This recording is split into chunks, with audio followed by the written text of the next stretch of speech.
Sejarah Kerajaan Kediri. Kerajaan Kadiri atau Kerajaan Panjalu adalah sebuah kerajaan yang bercorak Hindu terdapat di Jawa Timur antara tahun 1042 sampai 1222. Kerajaan ini berpusat di kota Daha yang terletak di sekitar kota Kediri sekarang. Sesungguhnya kota Daha sudah ada sebelum Kerajaan Kadiri berdiri. Daha merupakan singkatan dari Dahanapura yang berarti kota api.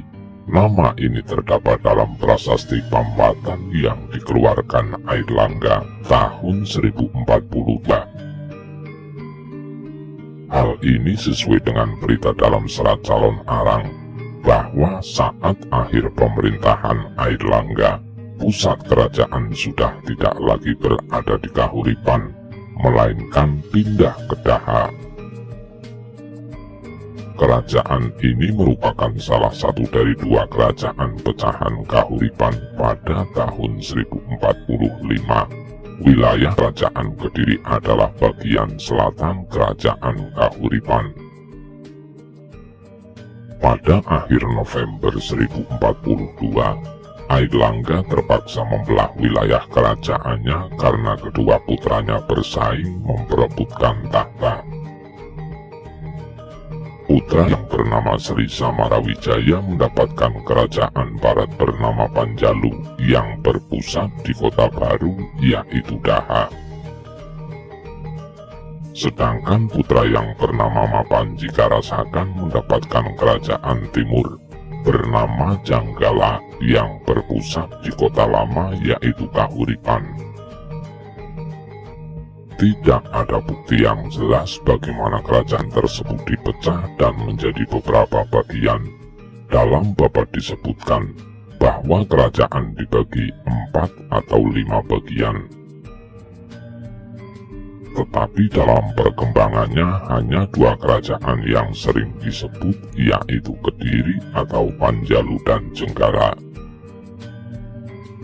Samarawijaya sebagai pewaris sah kerajaan mendapat ibu kota lama yaitu Dahanapura dan nama kerajaannya diubah menjadi Panjalu atau dikenal juga sebagai Kerajaan Kediri. Dalam perkembangannya, Kerajaan Kediri yang beribu kota Daha tumbuh menjadi besar, sedangkan Kerajaan Jenggala semakin tenggelam. Diduga Kerajaan Jenggala ditaklukkan oleh Kediri. Menurut Nagarakertagama, sebelum dibelah menjadi dua, nama kerajaan yang dipimpin Airlangga sudah bernama Panjalu yang berpusat di Daha. Jadi kerajaan Janggala lahir sebagai pecahan dari Panjalu. Adapun Kahuripan adalah nama kota lama yang sudah ditinggalkan Airlangga dan kemudian menjadi ibu kota Janggala. Pada mulanya, nama Panjalu atau Pangjalu memang lebih sering dipakai daripada nama Kediri. Hal ini dapat dijumpai dalam prasasti-prasasti yang diterbitkan oleh Raja-Raja Kadiri. Bahkan nama Panjalu juga dikenal sebagai Pujialung dalam kronik Cina berjudul Lingwai Taita 1178. Wilayah Kerajaan Kediri adalah bagian selatan Kerajaan Kahuripan. Tak banyak yang diketahui peristiwa di masa-masa awal Kerajaan Kediri. Raja Kamiswara menikah dengan Dewi Kirana, putri Kerajaan Janggala. Dengan demikian berakhirlah Janggala kembali dipersatukan dengan Kediri. Kediri menjadi kerajaan yang cukup kuat di Jawa. Pada masa ini ditulis kitab Kakawin Sawaradahana yang dikenal dalam kesusastraan Jawa dengan cerita Panji. Nama Kediri ada yang berpendapat berasal dari kata Kedi yang artinya mandul atau wanita yang tidak berdatang bulan. Menurut Kamus Jawa Kuno Wojowasito, Kedi berarti orang kebiri, bidan atau dukun. Di dalam lakon wayang, Sang Arjuna pernah menyamar guru tari di negara Wirata bernama Kedhi Wakantolo.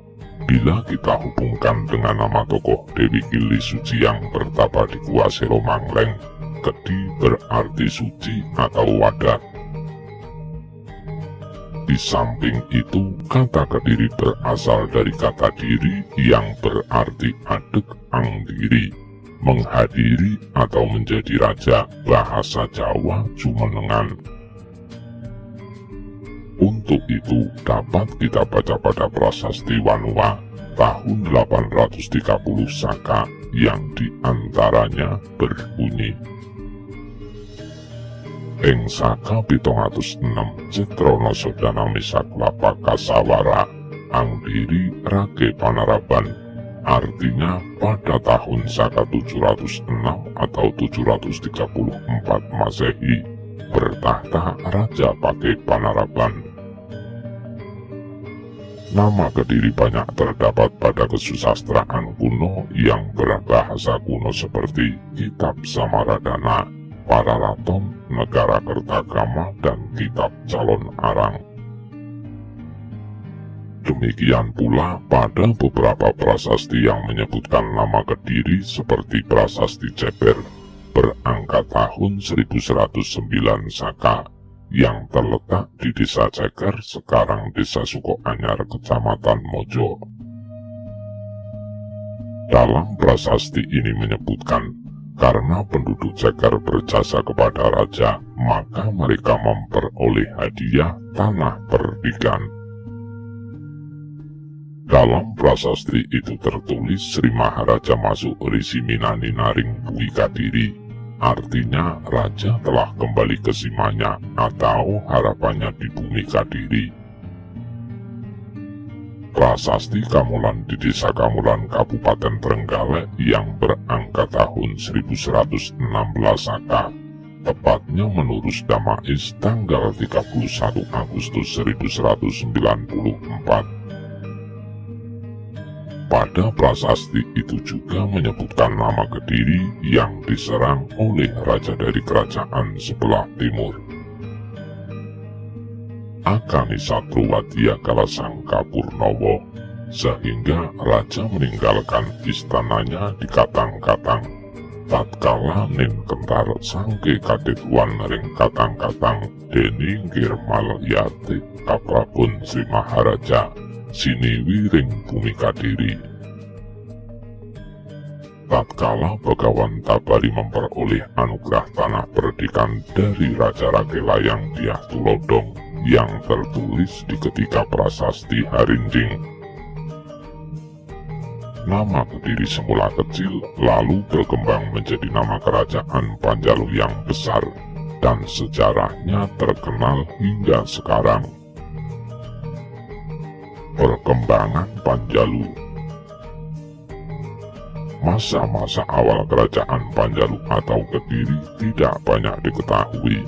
Prasasti Turun Hyang 2 1044 yang diterbitkan kerajaan Jenggala hanya memberitakan adanya perang saudara antara kedua kerajaan sepeninggal Airlangga.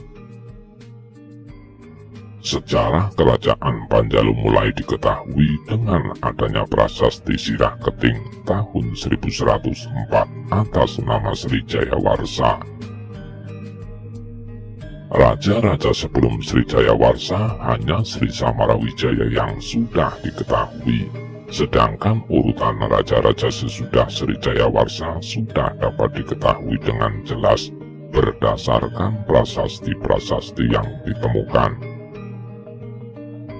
Kerajaan Panjalu di bawah pemerintahan Sri Jayabaya berhasil menaklukkan kerajaan Jenggala dengan semboyannya yang terkenal dalam prasasti Ngantang, yaitu Panjalu Jayati atau Panjalu Menang. Pada masa pemerintahan Sri Jayabaya inilah kerajaan Panjalu mengalami masa kejayaannya.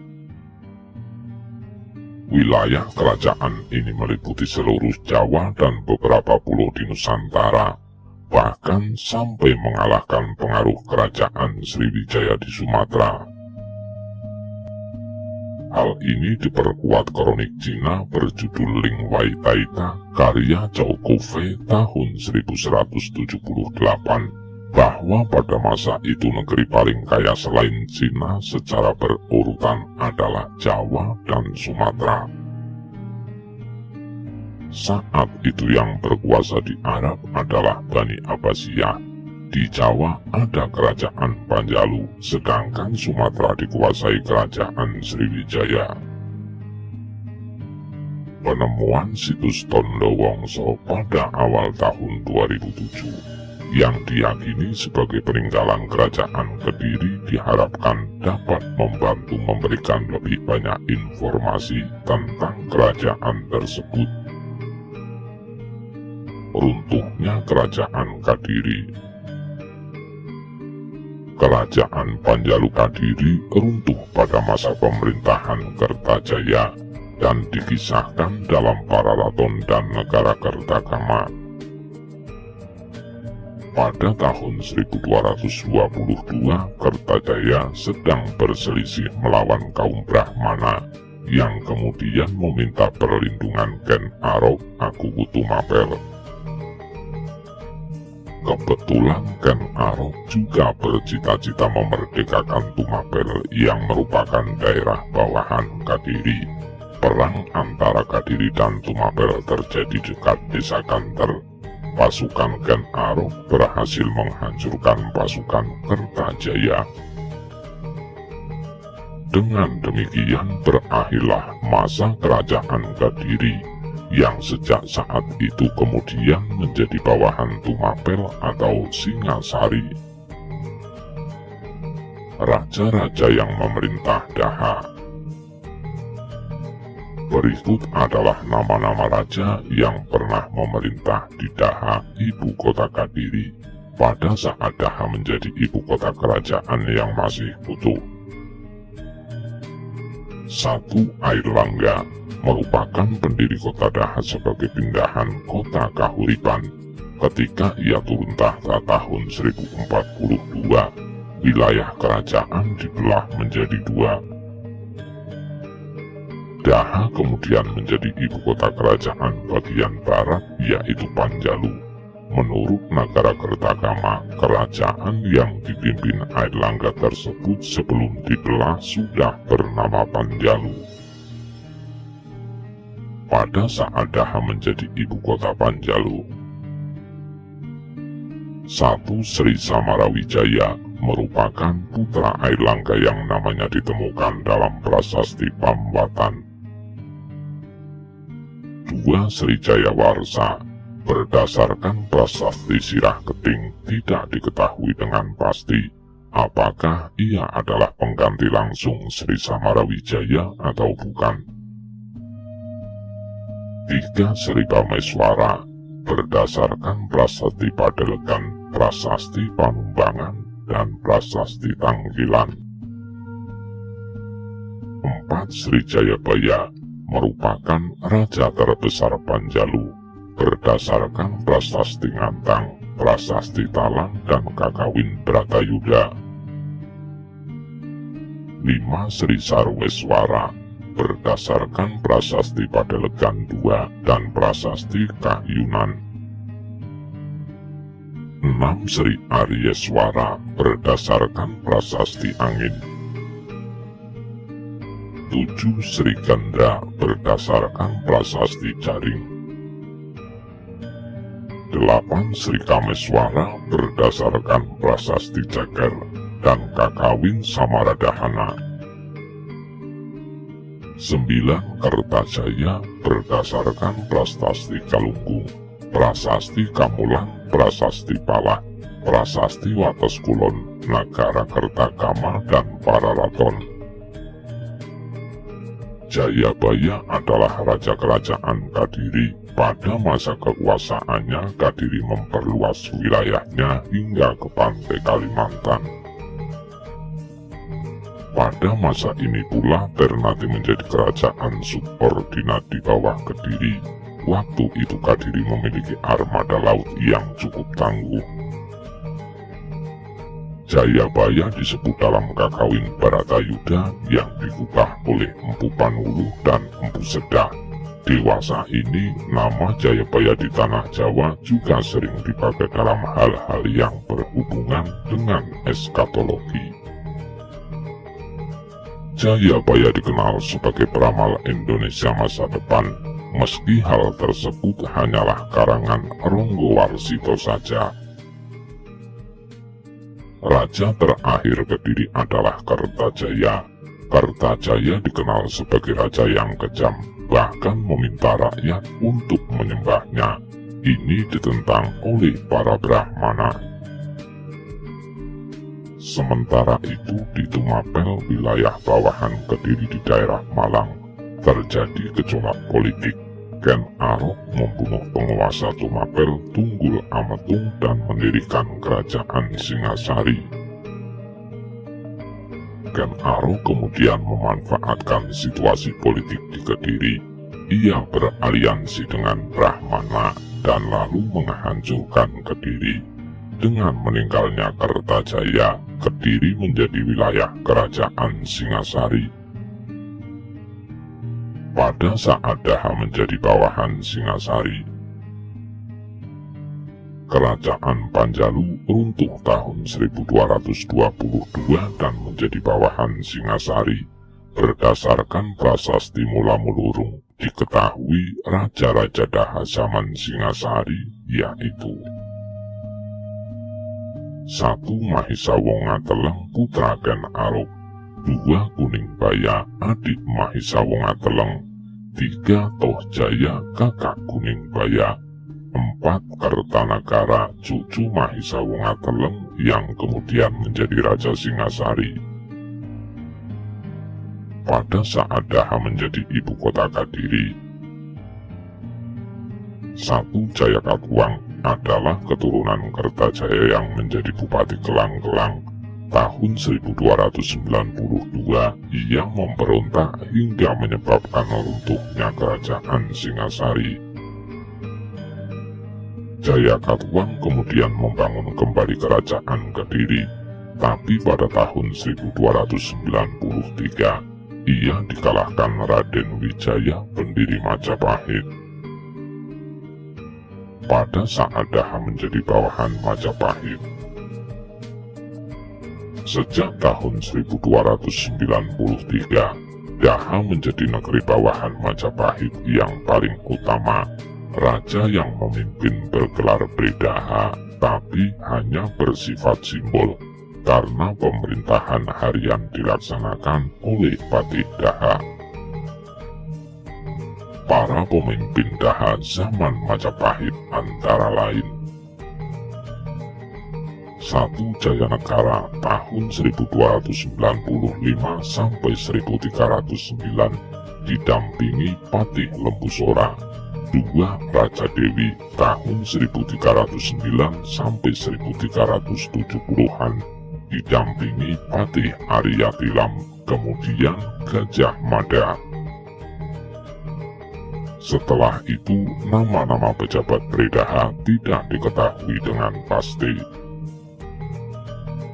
Pada saat Daha menjadi ibu kota Majapahit,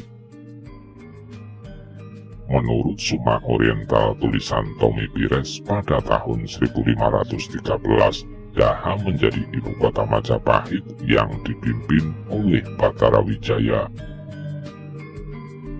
Nama raja ini identik dengan Dyaharana Wijaya yang dikalahkan oleh Sultan Trenggana Raja Demak tahun 1527. Sejak saat itu nama Kediri lebih terkenal daripada Daha. Pemerintahan Raja-Raja Kediri. Srijaya Warsa Dikjaya Sastra Bahu dengan prasasti berangka tahun 1104 menganggap dirinya sebagai titisan Wisnu seperti halnya Airlangga, adalah Raja Kediri yang muncul pertama di pentas sejarah. Selanjutnya Kameswara, bergelar Sri Maharaja Rakesirikan Sri Kameswara Sakala Buwana Natustika Rana, Sarwa Niwarya Wirya Parakrama Dikjaya Tunggadewa. Lencana kerajaan berbentuk tengkorak bertaring yang disebut Candra Kapala, dan adanya Empu Dharmaraja yang telah mengubah kitab Samaradhana berisi pujian yang mengatakan raja adalah titisan Dewa Kama. Ibu kota kerajaan bernama Dahana yang dikagumi keindahannya oleh seluruh dunia. Permaisuri yang sangat cantik bernama Sri Kirana dari Jenggala. Mereka dalam kesusastraan Jawa terkenal dalam cerita Panji. Pengganti Kameswara yaitu Jayabaya bergelar Sri Maharaja Sri Dharmeswara Madhusudana Wataraindata Surjingsa Parakarama Dikjaya Tunggadewa. Lencananya adalah Narasingha, dikekalkan namanya dalam kitab Bharatayuda, sebuah kakawin yang digubah Empu Sedah di tahun 1157 dan diselesaikan oleh Empu Panuluh yang juga terkenal dengan kitab Hariwangsa dan Gatotkaca-seraya. Pengganti selanjutnya yaitu Sarweswara, lalu Aryeswara yang memakai Ganesha sebagai lencana kerajaan, kemudian Gandra yang bergelar Sri Maharaja Sri Koncaryadipa Handa Buwana Palaka Parakramanindita Dikjaya Tunggadewa nama Sri Gandra. Dari prasasti dibuktikan bahwa Kadiri mempunyai armada laut. Tahun 1190 sampai 1200 diperintah Sengga bergelar Sri Maharaja Sri Sarweswara Triwikrama Wataranindita Cangralancana Dikwijaya Tunggadewa dengan lencana kerajaan Cangka Kerang bersayap di atas bulan sabit. Raja terakhir yaitu Kertajaya berlencana Garuda Muka, yang riwayat kerajaannya berakhir dan menyerahkan kepada Singasari setelah kalah dalam pertempuran di Kanter melawan Ken Arok. Karya sastra zaman Kediri. Seni sastra mendapat banyak perhatian pada zaman kerajaan Panjalu Kediri. Pada tahun 1157, kakawin Bharatayuda ditulis Empu Sedah dan diselesaikan Empu Panuluh. Kitab ini bersumber dari Mahabharata yang berisi kemenangan Pandawa atas Kurawa sebagai kiasan kemenangan Sri Jayabaya atas Jenggala. Selain itu, Empu Panuluh juga menulis kakawin Hariwangsa dan Gatotkaca-seraya. Terdapat pula pujangga zaman pemerintahan Sri Kameswara bernama Empu Dharmaraja yang menulis kakawin Sawaradhana. Kemudian pada zaman pemerintahan Kertajaya terdapat pujangga bernama Empu Monaguna yang menulis Sumana Santaka dan Putri Guna yang menulis Kresnayana. Pada abad ke-13 pengaruh Hinduisme terutama Wisnuisme terlalu kuat di kerajaan Kediri. Karya sastra Ramayana dan Bharatayuda menunjukkan kuatnya pengaruh Wisnuisme. Perkembangan kesusastraan di zaman Kediri sangat bagus, yang selain kitab-kitab tersebut di atas, beberapa hasil lainnya adalah kitab Lubdaka dan Bratasancaya karangan Empu Tanakung.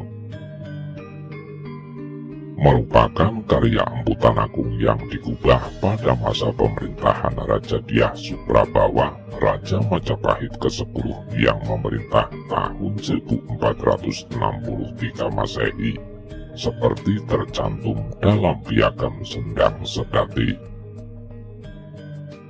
Kitab ini menguraikan tentang seorang pemburu yang pada suatu malam menaburkan daun maja atau wilwa di atas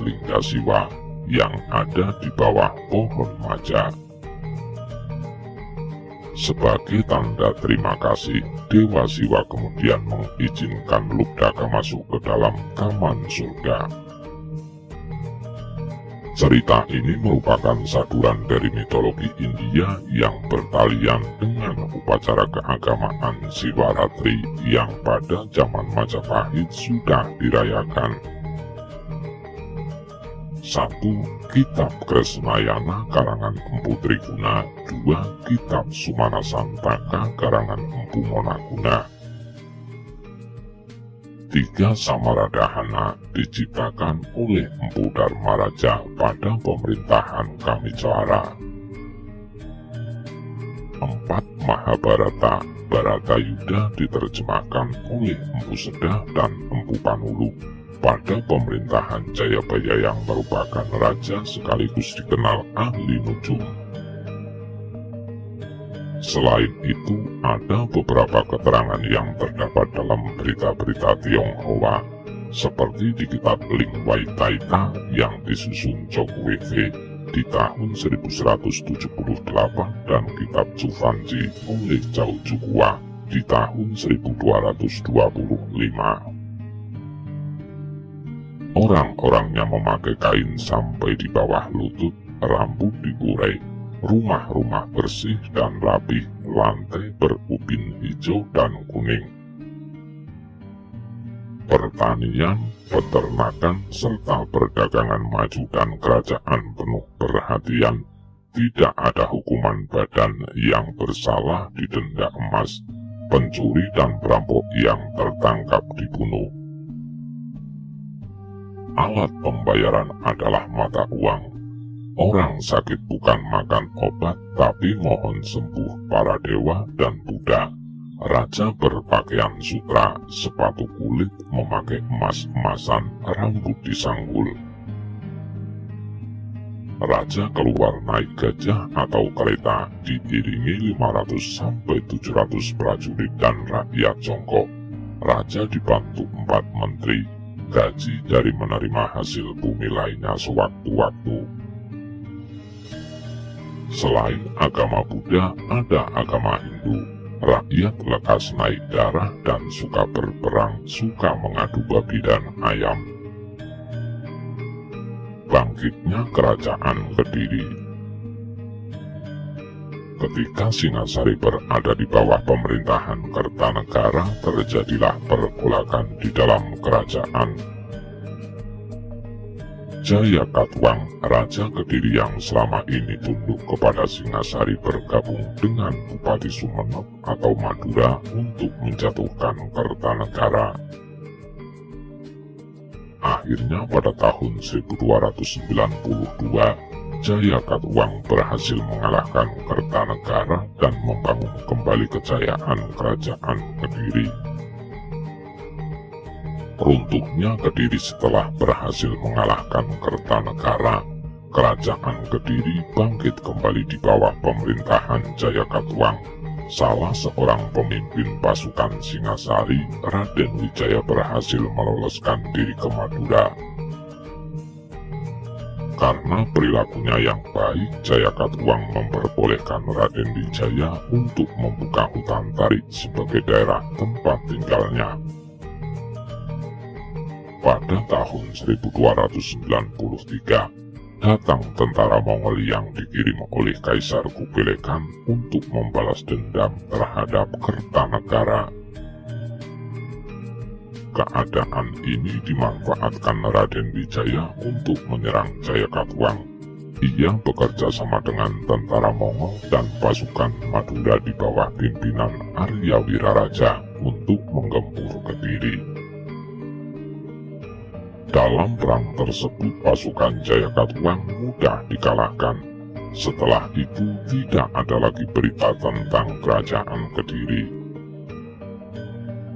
Dewasa ini daerah kekuasaan Kerajaan Kediri atau Panjalu ini termasuk daerah Kabupaten Kediri, Tulung Agung, Blitar, dan Malang.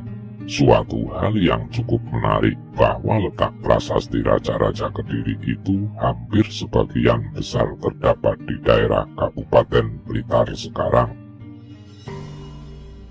Memang letak pendirian prasasti itu dapat menunjukkan aktivitas politik, ekonomi, serta kebudayaan masa itu.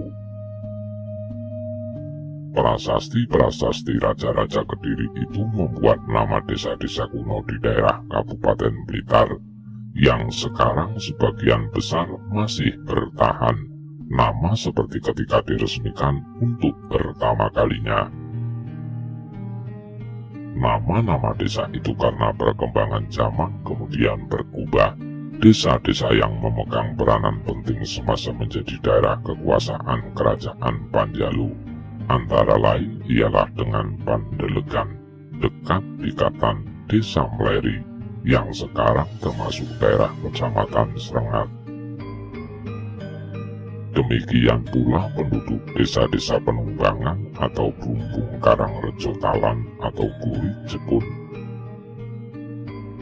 Nama-nama desa itu dewasa ini termasuk daerah Kecamatan Wulingi, Kesamben, dan Gandusari.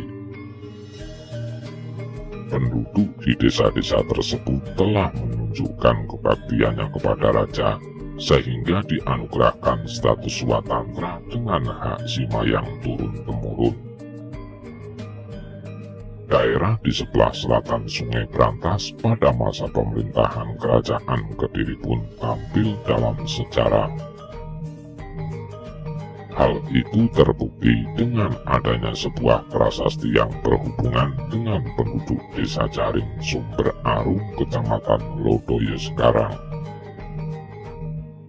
Dan selama hampir 800 tahun yang lalu, nama Desa Jaring ini tetap bertahan sampai sekarang. Demikian pula letak prasasti batunya berada di tempat semula ketika diresmikan 8 abad yang lalu.